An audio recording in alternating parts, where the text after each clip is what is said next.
All right, let's get started. Todd and Steve's making fun of me. All right, I'm used to it.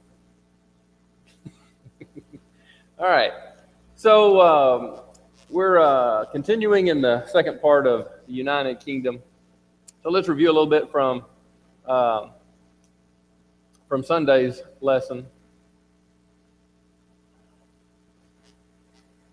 All right, so who's the main character in the second part of the United Kingdom?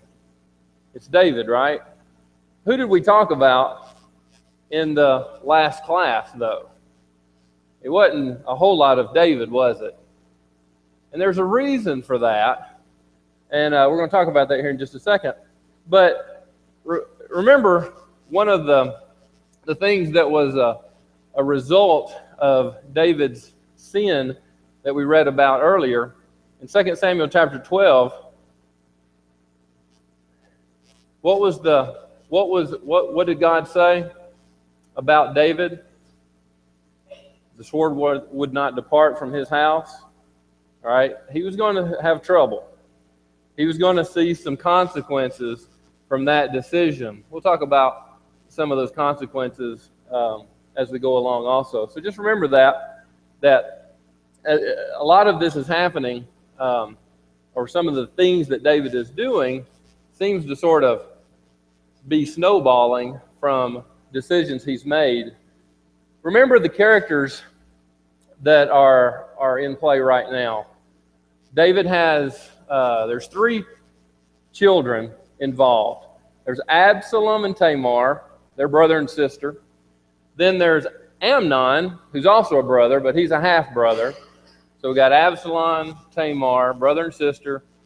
And then Amnon, he's a brother, half-brother from another wife of David.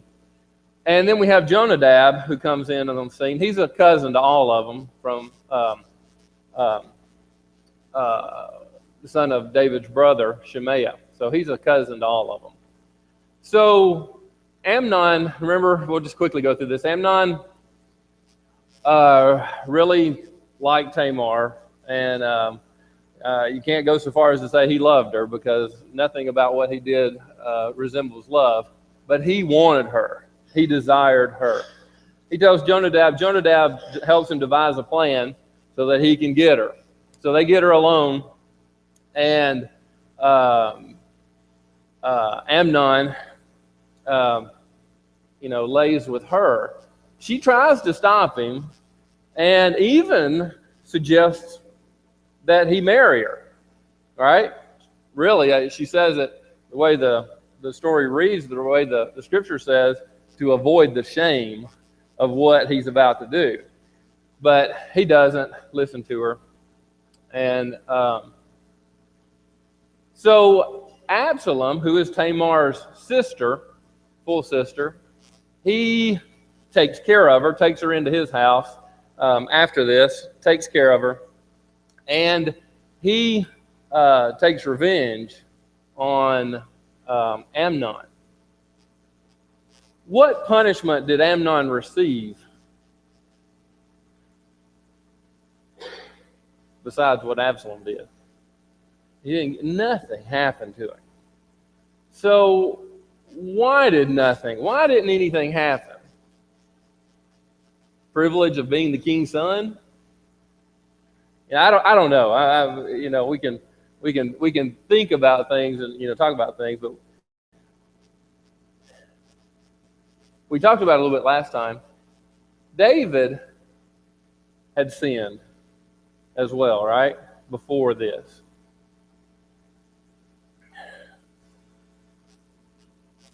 And as David's thinking about his son having,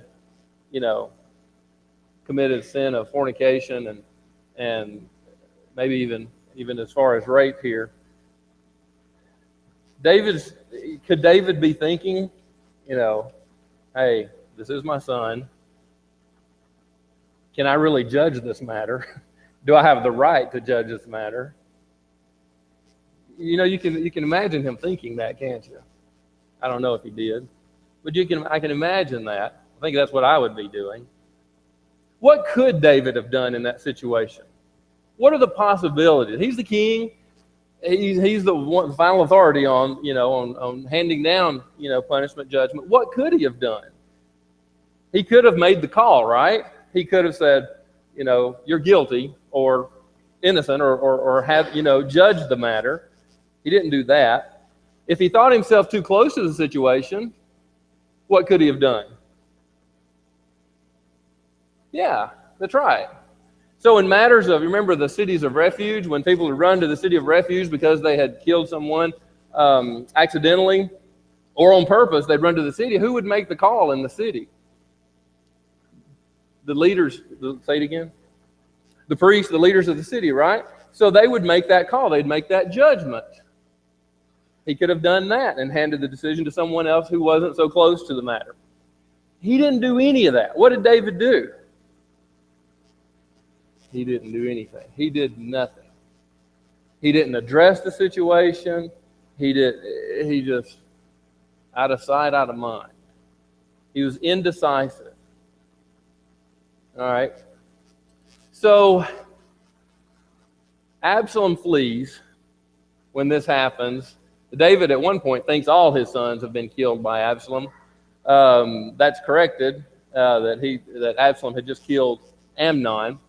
So Absalom flees, and he's gone for 3 years. What's David done during this time?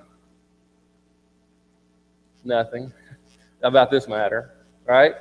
So 3 years, Absalom's far away.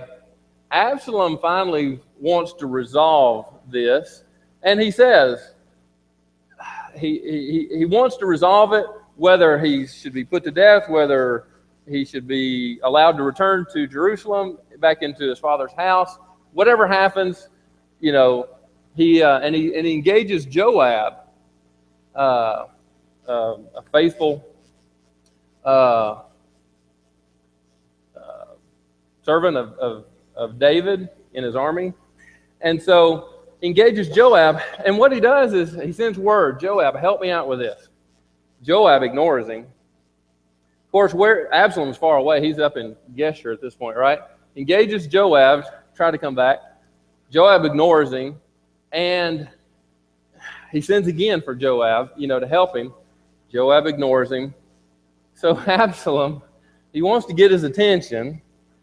So Absalom has some fields, apparently, still back in the land, and he has his servants, and this land is next to Joab's land. So he tells his servants, go set fire to Joab's land, to his crop. And so the servants do what they're told to, and they go and set fire to it. And Joab, it gets his attention. He comes, and Joab talks to Absalom, and he says, why did you do this? Absalom said, because you've been ignoring me. And so Absalom finally gets his ear, and he tells him, he says, talk to David, make this right, get us a conversation, and so that I can see David and I can come back. So Joab does that. He comes back, and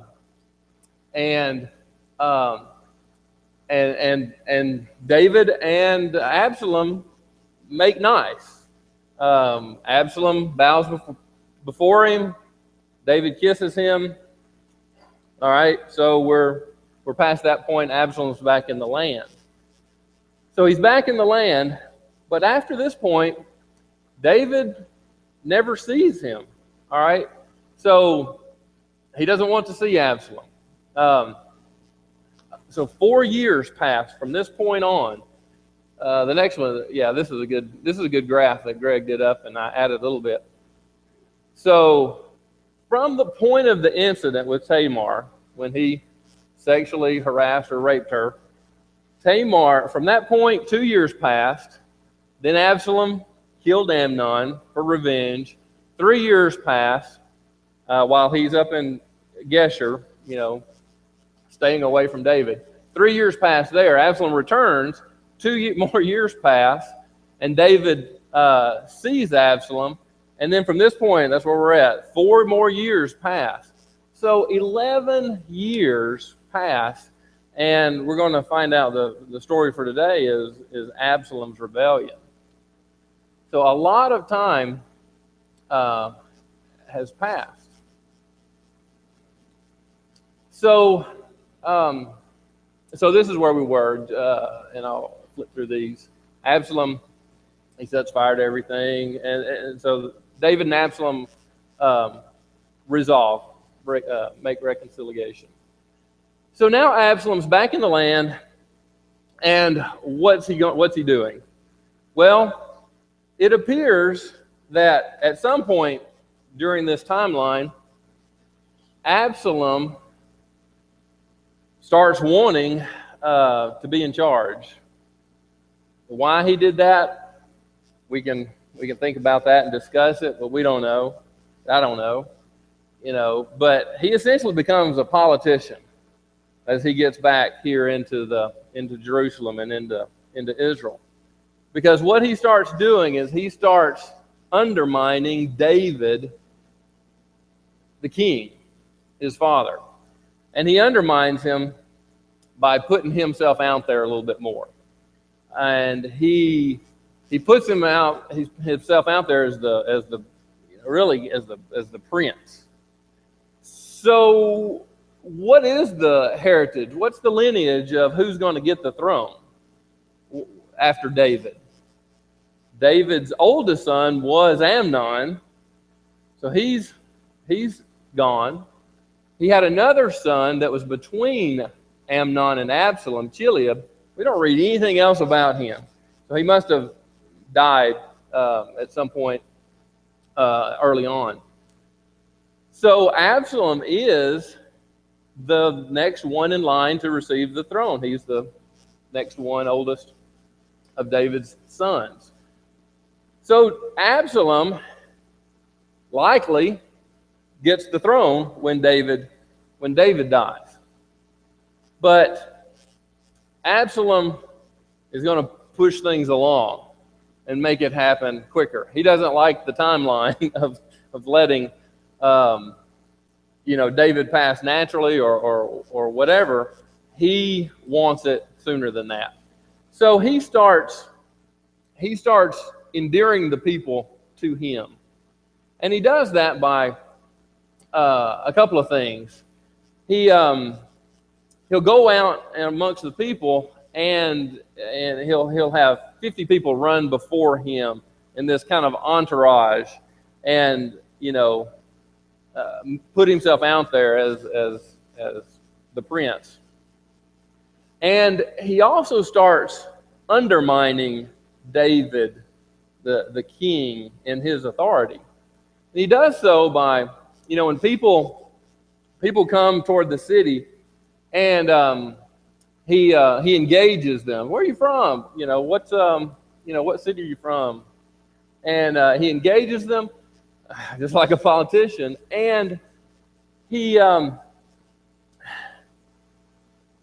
if they're coming with a complaint or some problem or some issue, then Absalom puts himself as, man, I wish I could, I could solve your problem. If I were just the judge and I see your point, I see, exactly your problem, and you're right. This is not, if I were made the judge, then you'd get exactly what you need here.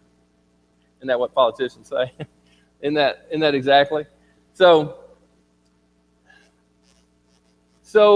he keeps doing this over time, and whoever that is, it's like, Absalom's, I like what I'm hearing from Absalom. I think I'll vote for him. There's no voting going on, but so one of the things I thought of, was there a problem at all? Was there any, people would come with a complaint and they need a judgment on something. And David was there to make those decisions, or whoever he chose to make those decisions. But what is Solomon doing? He's generating a problem, isn't he? Absalom. I keep wanting to say Solomon. All right. If I say that, it's Absalom. So he creates this problem. He manufactures this problem to which he's selling what? The solution. All right? There's a movie I watch occasionally. I don't watch many movies the second time, but it's called The Music Man. It's an old musical. You might have seen it. But anyway, this guy's a salesman, and he's selling band uniforms. All right? That's what he sells. He goes into town to town selling band uniforms. And he goes into this town, and they don't have a band, much less need a band uniform, right? So he generates a problem. What's the problem? It has nothing to do with uniforms, has nothing to do with bands. There's a pool hall. There's somebody who's got a front building, he's going to put in a pool table. Well, there's the problem. You know, it's not billiards, it's not a gentleman's game, it's a pool. And the phrase is pool with a capital P that rhymes with T. Anyway, but he manufactures this problem, and what's the solution? They need a band to keep their kids off the street and out of that pool, pool room. So he generates the problem. He's got the solution, and he starts selling them uniforms because they get a band, and he sells the uniforms to them. So it's exactly. Absalom generates a problem, comes up with a problem, he's the solution. And, we can see that. It's sometimes it's hard to see. When you're right in the middle of something like that, it's hard to see what somebody's doing and conniving in the situation. When you're in the middle of it, you're like, oh, yeah, that's right. Absalom, you've got a point here, right? It takes some wisdom to see through some of those things. So Absalom, he generates the problem, he's got the solution, and what is about to happen is the coup. So Absalom, he goes to David, and he asks permission to go to Hebron to worship. He says that while he was in Gershon, while he was up there, he had made God a promise essentially, and he had said, if I can get back to Jerusalem, then I'll worship in Hebron. So he asked David permission, and he wants to bring a lot of people with him from the family, from the servants of all those in the kingdom there. And David's not going to go, but Absalom asked, can the others go? All right. So he takes this large company, this large entourage with him. And while he's there, he's already made the plans. And while he's there and he's sacrificing and worshiping, then he sends for Ahithophel. Well, Ahithophel is one of David's counselors, one within his close company. So he sends for Ahithophel, and at the same time, Absalom has schemed it so that he's got a bunch of guys who are all over the kingdom, and he has it arranged so that when the trumpets blow throughout the nation, the kingdom, that those men and those places will shout out, Absalom is king in Hebron.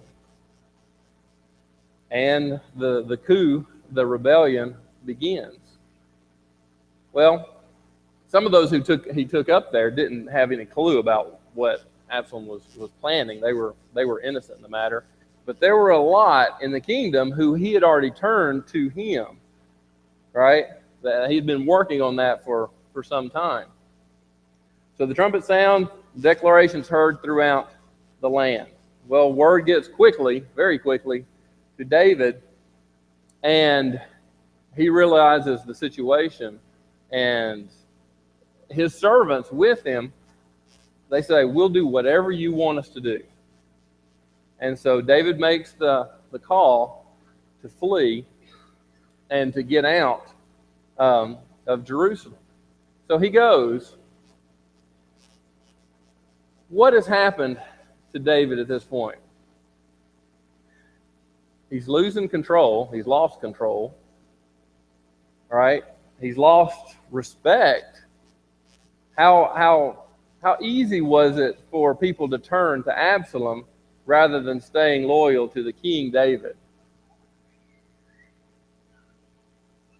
He's become an ineffective leader. It's obvious by what's happening. And David's now going to be hiding once again. How many times have we seen David hiding in his life? A lot, right? Well, this time he's hiding, and you can almost say it's sort of his own fault of the circumstances that just started maybe 11 years ago and have just snowballed and come to this point. So he's hiding from his own son, Absalom, who wants the throne. Well, so David flees, and those loyal to him accompany him. Some who are loyal to him are now with Absalom, such as Ahithophel. But others who are loyal to him stay loyal to him, and they're mentioned as the Cherethites, the Pelethites, the Gittites from Gath. Some of these are his close bodyguards, those who have been with him for some time. And as he's making his way, he leaves Jerusalem, he goes out to the east, and he goes toward the Jordan. And as you read in 2 Samuel chapter 15 there, as he's going away, it's as though the last kind of point where, he kind of stops before they, completely exit. Then he kind of stops right there and lets everyone else pass, and as he goes, and they're going by, and he's seeing all these. He actually talks to the Gittites, those from Gath, and encourages them to actually not go with him because they're foreigners, and but they are loyal to him and they stay with him and keep going. He convinces some others to actually go back and to stay in Jerusalem. The priests are named. Some of them are there. Let's see if I got them up here. Zadok, Abiathar, and some of the other Levites. Zadok and Abiathar's sons, Ahimaaz and Jonathan, are their sons. And also Hushai is one of the counselors. He convinces all of them to actually stay in Jerusalem and not come with him as he flees. He convinces Hushai, he's an older counselor of David, and he convinces him because, look, Hushai, you're going to be a burden as we're running and fleeing and living out in the on the land and in the wilderness. You're going to be a burden. Stay in Jerusalem. You will serve me better there. He tells him to actually go ahead and make an alliance and serve Absalom, because David knows that one of his counselors, Ahithophel, is already sided with Absalom. And he knows that Ahithophel has been a very good counselor, very wise. And David prays. He says, please let the counsel of Ahithophel fall to the ground, to be no good. Well, he prays that, and he also convinces Hushai, another counselor, to go and stay with Absalom and to be there as another counselor for Absalom, allegiance to him, so that he can help thwart the counsel of Ahithophel. So he's got that going on. So Hushai ends up being a counterintelligence kind of a fella there in Absalom's court. The priests, the Levites there, Zadok and Abiathar, kind of the same thing. They brought, as David and everyone was passing and leaving and exiting the city, they bring the Ark of the Covenant actually out to where David and all of them are passing and going. So, and they're offering sacrifices as they pass through. And there's people crying and weeping about this. This is just a really, really terrible event that's happening, and they're all witnessing this. And as they're worshiping and sacrificing,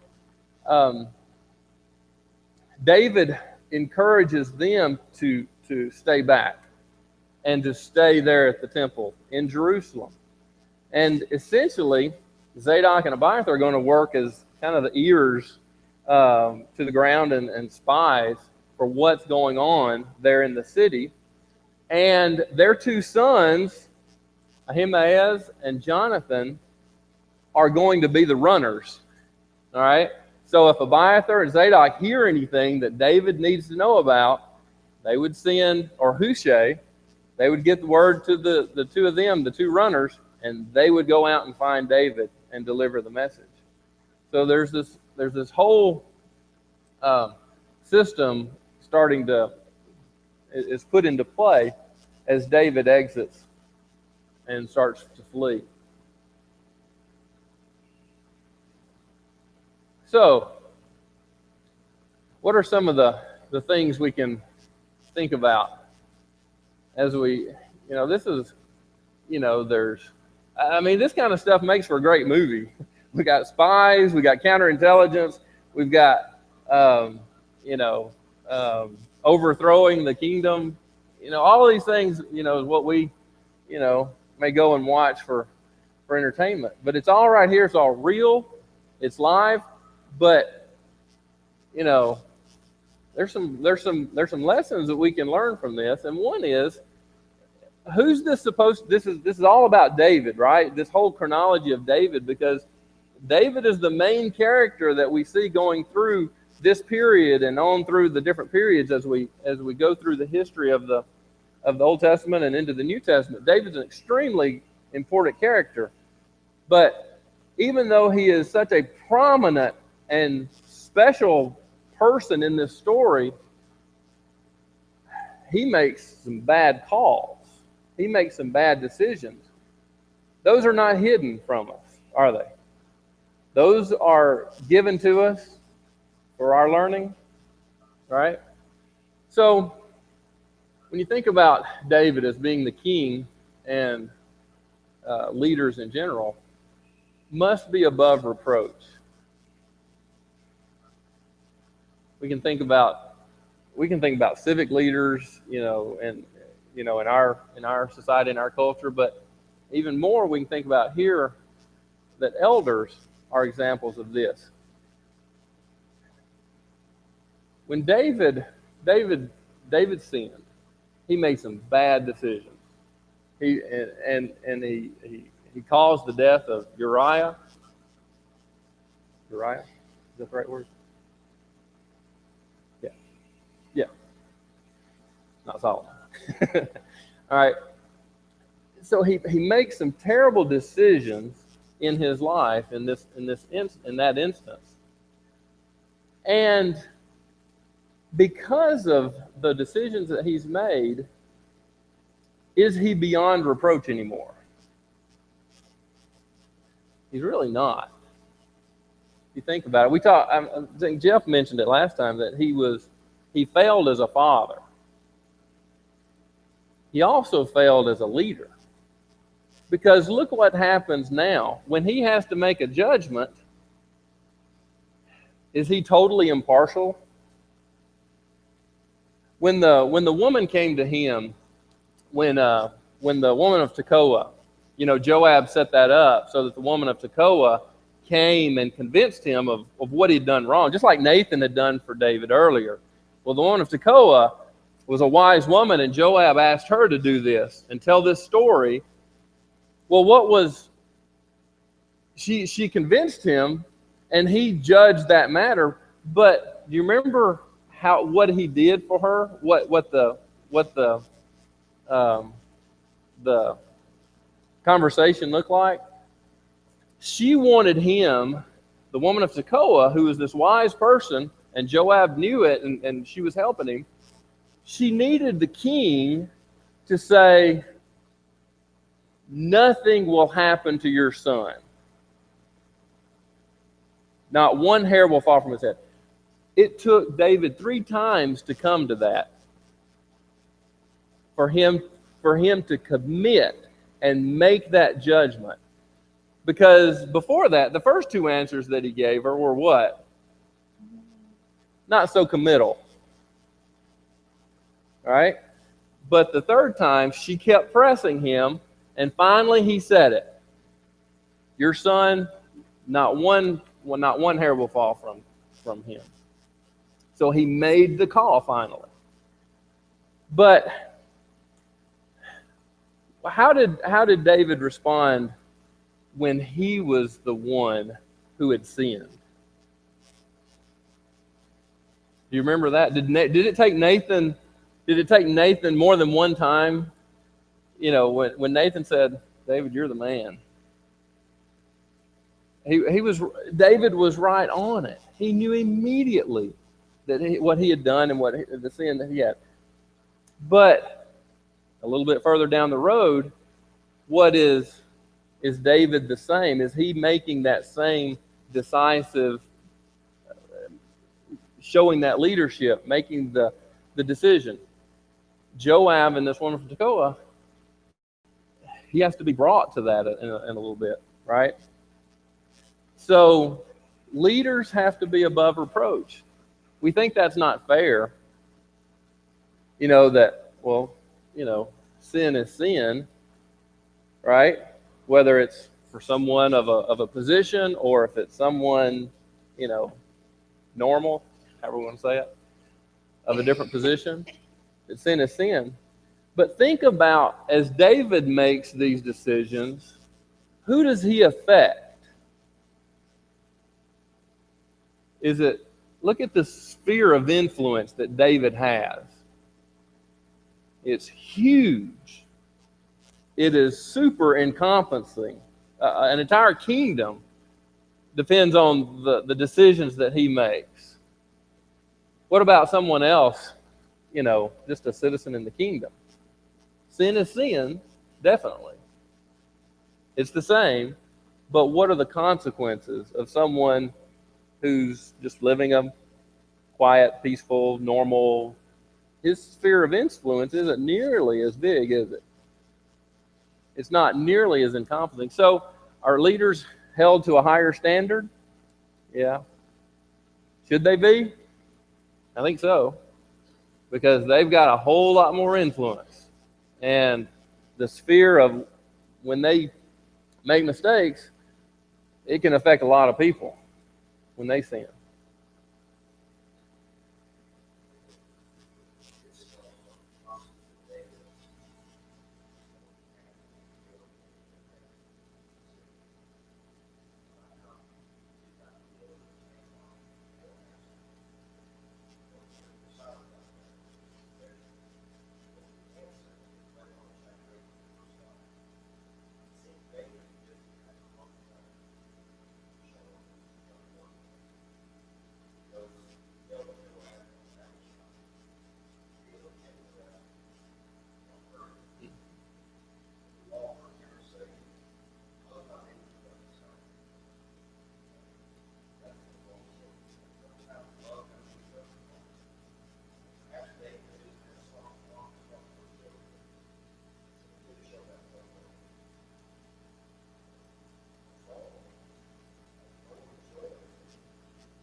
Yeah, that's a great point. I won't try to repeat all that. That's a really good point. Yeah. And, the consequences of him not treating his children, disciplining his children. Now, these are grown people, about at this point, but it's exactly the same point that you're making. His inability or refusal to do that and to require justice, man, it tears the kingdom apart. I mean, just tears it up. And he's gone. He's exited the city. As he exits, guess who's coming? And he enters the city. Absalom's inbound. Yeah, that's a good point. Okay.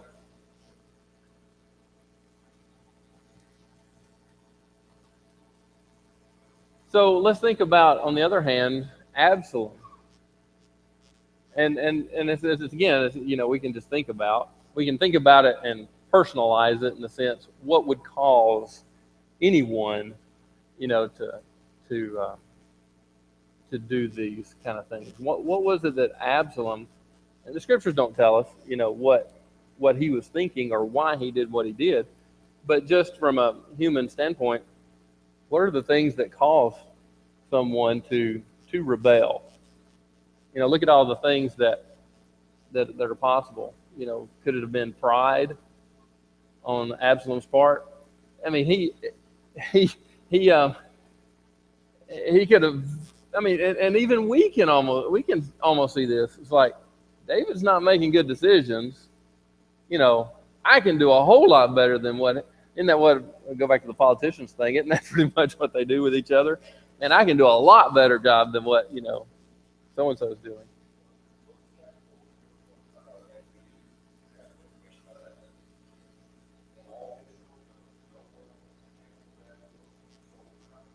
Mhm. Mhm. Yeah. 6 pounds of it.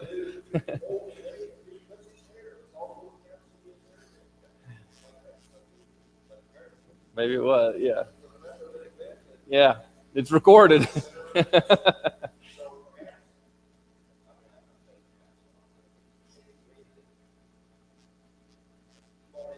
Yeah. And it's one of those things where, and honestly, even today in our elections, who do they put out there to be the in the primaries for us? It's someone who looks like a president, or looks like someone. They look it. They go into all of it. When you start watching the news or something, they talk about, well, they don't pick ugly people. Doug, you had something.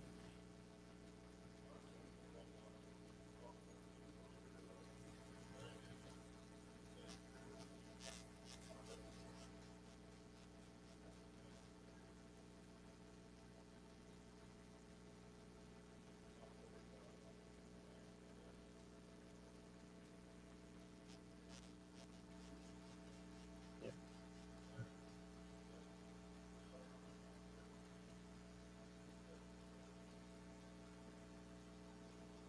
Yeah. Well, and exactly, you're talking about the respect. He had no respect for David, his father. Well, even one step beyond that is he didn't have respect for God. Remember when they tried to give David the throne, right? Back in his early, they tried to give it to him. Look, we've got to get Saul out of this position. You're the chosen one. Boy, David had everything pushing him to do essentially what um, not Solomon. No, Absalom. What Absalom was doing, everybody had been pushing David to do that, back when Saul was on the throne. David would not touch a hair on Saul's head. He had opportunity after opportunity to end it and to take the throne. David respected God's authority. Absalom has no respect for David, has no respect for God's authority, He just wants what he wants. For whatever reason is, going through his mind, he's got the looks, whether it's pride, ambition, whatever it is. Well, David flees. Last one here. And as he flees, he tells, I think it's Zadok, might have been Hushai. He tells him he's put the matters into God's hands. And he says, whether God allows me to come back, in fact, it's when he's talking about taking the ark back to the temple, back into Jerusalem. He says, whether God allows me to go back or whether or not I ever return, I'm putting it in God's hands. It's in God's hands. And David still has that characteristic. He still, I think he still is a man after God's own heart. Even though the decisions that he makes, are destructive, for everyone around him, he puts the problem, he puts the matters into God's hands for himself. If I come back, it's at God's pleasure. If I don't come back, it's God's will. And I'm okay with that. If we can do that, if I can do that, then how many problems, how many issues kind of just, go back down? Whatever happens, I'm okay with. Whether I live, like Paul said, whether I die, it's in God's hands. Well, that's all my thoughts for tonight. Thank you for listening. Thank you for the comments. We'll take up Sunday with Greg in chapter